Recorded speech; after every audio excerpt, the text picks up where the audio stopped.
Hello, నేను మీ శేషరావు. పవన్ కళ్యాణ్ జనసేనాని ఇప్పుడు ప్రతిపక్ష నేతగా మారబోతూ ఉన్నారా?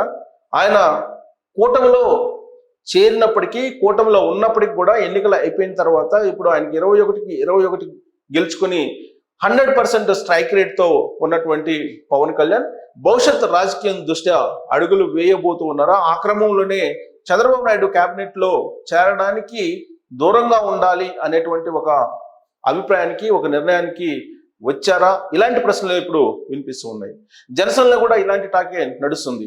ఒకవేళ చంద్రబాబు నాయుడు క్యాబినెట్ లో కనుక చేరితే వచ్చేటువంటి క్యాబినెట్ 4 స్థానాలు 4 మంత్రులు అయ్యేటువంటి అవకాశం ఉంది. అదే 4 మంత్రులకు సంబంధించినటువంటి హోదాలు బయట నుంచైనా తీసుకునేటువంటి అవకాశం ఉంది. అందుకే జనసేన పవన్ కళ్యాణ్ ప్రతిపక్ష నేతగా ఉంటారు కాబట్టి ఎలాగో ప్రతిపక్ష నేతకి క్యాబినెట్ ర్యాంకు వస్తుంది. మిగిలినటువంటి వాళ్ళకి క్యాబినెట్ హోదా కల్పించేదానికి ఒక 4 వివిధ రకాల పదవులు కూడా తీసుకునేటువంటి అవకాశం ఉంది అని చెప్పి కూడా ఇప్పుడు వినిపిస్తుంది. భవిష్యత్ రాజకీయం దృష్ట్యా జనసేన ఎదగడానికి ఇప్పుడు చంద్రబాబు నాయుడు క్యాబినెట్ కి దూరంగా ఉండాలి అనేటువంటి ఒక ప్రయత్నం జనసేనలోనే జరుగుతుంది. ఆ మేరకు జనసేనలోనే టాక్ కూడా నడుస్తూ ఉంది.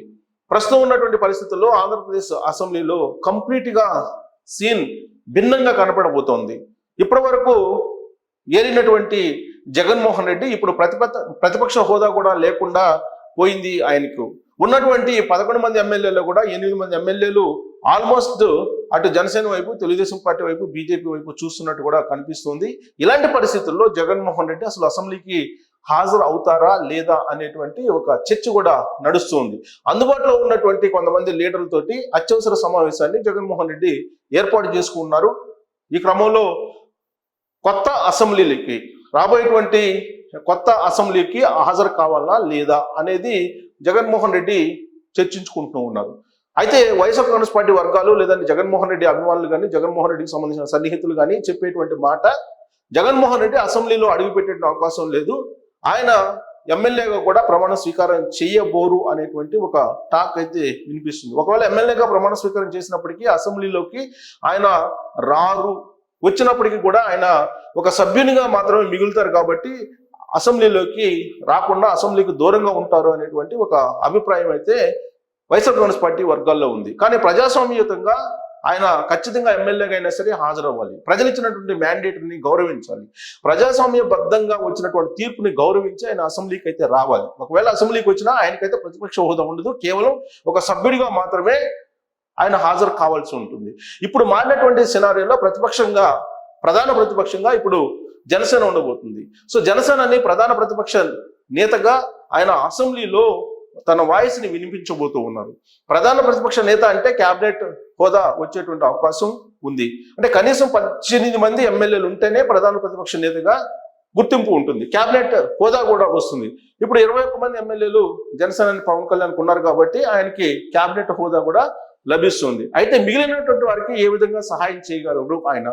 చంద్రబాబు నాయుడు క్యాబినెట్ లో చేరితే కనుక వచ్చేటువంటి బెనిఫిట్స్ ఏంటి? ఒకవేళ ప్రతిపక్ష నేతగా లేదా ప్రతిపక్షంగా వ్యవహరిస్తే అసెంబ్లీలో వచ్చేటువంటి బెనిఫిట్స్ ఏంటి అనే దాని మీద తర్జన పడుతూ ఉన్నారు ఇప్పుడు జనసేనలోనే. ఇప్పుడు జనసేనకు సంబంధించి పొలిటికల్ అఫైర్స్ కమిటీ చైర్మన్ గా నాదెండ్ల మనోహర్ ఉన్నారు. ఇప్పుడు నాదెండ్ల మనోహర్ అలాగే పవన్ కళ్యాణ్ సమావేశమై అత్యవసరంగా ఈ విషయాన్ని మాట్లాడుతున్నారు. కేంద్రంలో మాత్రం ఎన్డీఏలో భాగస్వామిగా ఉంది జనసేన అలాగే తెలుగుదేశం పార్టీ. వాళ్ళిద్దరూ కూడా సంతకాలు పెట్టారు. నరేంద్ర మోడీ ప్రధానమంత్రిగా 3వసారి కావడానికి సంతకాలు పెట్టి రాష్ట్రపతికి కూడా ఆ సంతకాలను పంపించడం జరిగింది. అయితే కేంద్రంలో మాత్రం ఎన్డీఏలో భాగస్వామిగా ఉన్నటువంటి తెలుగుదేశం పార్టీ, జనసేన రాష్ట్రానికి వచ్చేటప్పటికి అధికార పక్షం ప్రతిపక్షంగా ఒక రోల్ని పోషించబోతూ ఉన్నాయి ఈ 2 పార్టీలు. రాబోయేటువంటి రోజుల్లో జగన్మోహన్ రెడ్డి లేదా వైఎస్ఆర్ కాంగ్రెస్ పార్టీ వాయిస్ అనేది అసెంబ్లీలో పెద్దగా ఉండదు కాబట్టి ప్రధాన ప్రతిపక్ష నేతగా ఇప్పుడు పవన్ కళ్యాణ్ మాత్రం ఉండేటువంటి అవకాశం ఉంది. సో ఈ క్రమంలో భవిష్యత్ రాజకీయాల దృష్ట్యా ఆంధ్రప్రదేశ్లో జనసేన అనేది రాజకీయ పార్టీగా మరింతగా ఎదగడానికి ఇప్పుడు ప్రతిపక్ష హోదాను పోషించడానికే ఎక్కువ మంది మొగ్గు చూపుతున్నారు జనసేనలో ఉండేటువంటి వాళ్ళు అనేది వినిపిస్తుంది. ఇప్పుడు జరిగినటువంటి ఎన్నికల్లో జనసేన పార్టీకి సుమారుగా 6.5 ఓట్ బ్యాంకు వచ్చింది, బీజేపీకి 2.3 వచ్చింది, అదే తెలుగుదేశం పార్టీకి 46 దాకా వచ్చింది, అలాగే వైఎస్ఆర్ కాంగ్రెస్ పార్టీకి 39% ఓట్ షేర్ వచ్చింది. ఇలాంటి పరిస్థితుల్లో మరింత ఓట్ షేర్ని పెంచుకోవాలనేది జనసేన యొక్క లక్ష్యం.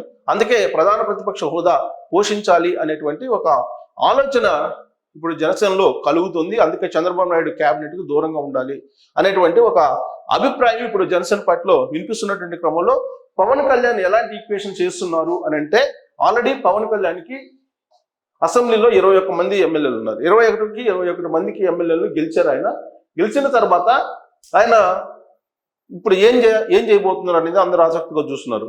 వైఎస్ఆర్ కాంగ్రెస్ పార్టీకి కేవలం 11 మంది ఎమ్మెల్యేలు మాత్రమే ఉన్నారు. సో రెండవ అతిపెద్ద పార్టీగా జనసేన ఆవిష్కృతమైంది అసెంబ్లీలో. సో అందుకే ఇప్పుడు ఆ రోల్ని పోషించాలి అంటే ప్రజలు కూడా ప్రధాన ప్రతిపక్షంగా ఉండాలి అనేటువంటి ఒక తీర్పు ఇచ్చినట్టు పవన్ కళ్యాణ్ భావిస్తున్నారు అనేది ఆయన అభిమానులు చెప్తూ ఉన్నారు. వైఎస్ఆర్ కాంగ్రెస్ పార్టీకి కేవలం 11 స్థానాలు ఇచ్చారని అంటే ప్రతిపక్ష హోదా కూడా ఇవ్వకుండా ఆ పార్టీని అసెంబ్లీ నుంచి గంటేసేటువంటి ఒక తీర్పు ఆంధ్రప్రదేశ్ ప్రజలు ఇచ్చారు అనేటువంటి ఒక అర్థం వస్తుంది. అందుకే ఇప్పుడు ప్రధాన ప్రతిపక్ష పాత్రను పవన్ కళ్యాణ్ పోషించబోతున్నారు. సో ఇప్పుడు మిగిలినటువంటి వాళ్ళకి నాదెండ్ల మనోహర్కి పిఎస్సి చైర్మన్ లేదా స్పీకర్ పదవిని ఆశిస్తూ ఉంది జనసేన పార్టీ. అయితే పిఎస్సి చైర్మన్ పదవి కూడా క్యాబినెట్ హోదా. సో కాబట్టి పిఎస్సి చైర్మన్ పదవిని ఇచ్చి నాదెండ్ల మనోహర్కి మనకు క్యాబినెట్ హోదాగా కల్పిస్తారా, లేదంటే స్పీకర్ పదవిని ఆశిస్తుంది జనసేన పార్టీ అనేది వినిపిస్తుంది. స్పీకర్ గా నాదెండ్ల మనోహర్ని కూర్చోబెడతారా అనేటువంటి ఒక టాక్ కూడా. అంటే ప్రతిపక్షంలో ఉండి కూడా స్పీకర్ పదవిని ఆశిస్తూ ఉన్నారు. కానీ దీనికి తెలుగుదేశం పార్టీ బహుశా అంగీకరించకపోవచ్చు. పిఎస్సి చైర్మన్ పదవి ఇవ్వడానికి ఎలాగో ప్రతిపక్షానికి ఇవ్వాలి కాబట్టి నాదెండ్ల మనోహర్కి ఇచ్చేటువంటి అవకాశం ఉంది. ఇక జనసేన చీఫ్ విప్ గా బొమ్మిడి నాయకర్. సో పార్టీకి ఎలాగో చీఫ్ విప్ ఉంటారు, విప్పులు ఉంటారు. సో బొమ్మిడి నాయకర్ ఇతనికి సామాజిక ఈక్వేషన్ల క్రమంలో ఇతనికి చీఫ్ విప్ గా ఇస్తే కనుక బొమ్మిడి నాయకర్ కూడా క్యాబినెట్ హోదా వచ్చేటువంటి అవకాశం. అంటే ఇప్పుడు 3 క్యాబినెట్లు అయినాయి. ఒకటి పవన్ కళ్యాణ్ ప్రతిపక్ష నేతగా, 2 Nadendla Manohar PSC chairman, 3 Bommidi Nayakar chief whip గా ఎలాగో క్యాబినెట్ ర్యాంకు అనుభవిస్తారు కాబట్టి. ఇక విప్పులుగా సుందరపు విజయ్ అలాగే పంచకల రమేష్లకు ఇచ్చేటువంటి అవకాశం ఉంది. ఈ మేరకు జనసేన పార్టీలో చర్చ జరుగుతోంది. ఇక డిప్యూటీ ఫ్లోర్ లీడర్ గా నాదెండ్ల మనోహర్ ఉండేటువంటి అవకాశం ఉంది. సో ఆల్రెడీ ఇప్పుడు పొలిటికల్ అఫైర్స్ కమిటీ చైర్మన్ గా ఉన్నారు కాబట్టి జనసేన పార్టీకి ఆయన్నే డిప్యూటీ ఫ్లోర్ లీడర్ గా ఉంటారు. ఎందుకంటే ప్రతిపక్ష నేతగా ఉన్నారు కాబట్టి Pawan Kalyan. So Nadendla Manohar deputy floor leader గా ఉండేటువంటి అవకాశం ఉంది. సో జనసేనలో ఇద్దరికి క్యాబినెట్ హోదా కలిగినట్టు కార్పొరేషన్ పదవులు ఇవి కాకుండా పిఎస్సి చైర్మన్ అలాగే ప్రతిపక్ష హోదాలో ఎక్కడ పవన్ కళ్యాణ్ ఉంటారు కాబట్టి విప్పు అలాగే చీఫ్ విప్ తో పాటు జనసేనలో ఇద్దరికి క్యాబినెట్ హోదా కలిగినటువంటి కార్పొరేషన్ పదవులు ఇచ్చేలాగా ఆ మేరకు ప్రతిపాదన పెట్టేలాగా జనసేనలో కొంత చర్చ అయితే జరుగుతుంది. సో కూటమికి 10 ఏళ్ళు అధికారం ఇవ్వాలని పవన్ కళ్యాణ్ ఎన్నికల ప్రచారం సందర్భంగా ఆయన ప్రజలకు విన్నవించారు. 10 ఏళ్ల పాటు కూటమి అధికారంలో ఉంటే ఆంధ్రప్రదేశ్ యొక్క అభివృద్ధి పెరుగుతుంది, ఆంధ్రప్రదేశ్ ముఖ చిత్రం మారిపోతుంది. కాబట్టి 10 ఏళ్ల పాటు కూటమికి అధికారం ఇవ్వండి అని అంటే ఈ లాంగ్ రన్ లో ఈ పొత్తు కొనసాగుతుంది అనేది పవన్ కళ్యాణ్ యొక్క ఆలోచన. అందుకే ఆ విధంగా ఆయన ప్రజలకు ప్రచార సందర్భంగా తెలియజేశారు. ఇక క్యాబినెట్ కు దూరంగా ఉండాలనేటువంటి కీలక నిర్ణయం పవన్ కళ్యాణ్ తీసుకున్నట్టు తెలుస్తుంది. భవిష్యత్తు రాజకీయ బలం కోసమే ఇలాంటి నిర్ణయం తీసుకున్నట్టు కూడా తెలుస్తోంది. సో పవన్ కళ్యాణ్ ఇప్పుడు ఒక మంత్రి కన్నా కూడా ప్రతిపక్ష నేతకు ఉండేటువంటి హోదా, ఆ ఇమేజ్ వేరుగా ఉంటుంది అనేది జనసేనలో పవన్ కళ్యాణ్కి ఇస్తున్నటువంటి ఫీడ్బ్యాక్.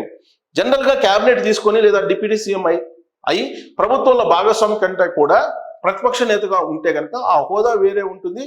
అది ఇండివిజువల్ గా రాజకీయంగా పైకి ఎదగడానికి కూడా అవకాశం ఉంటుంది అనేది జనసేన పార్టీలో జనసేన పవన్ కళ్యాణ్కి ఇస్తున్నటువంటి సలహాలు.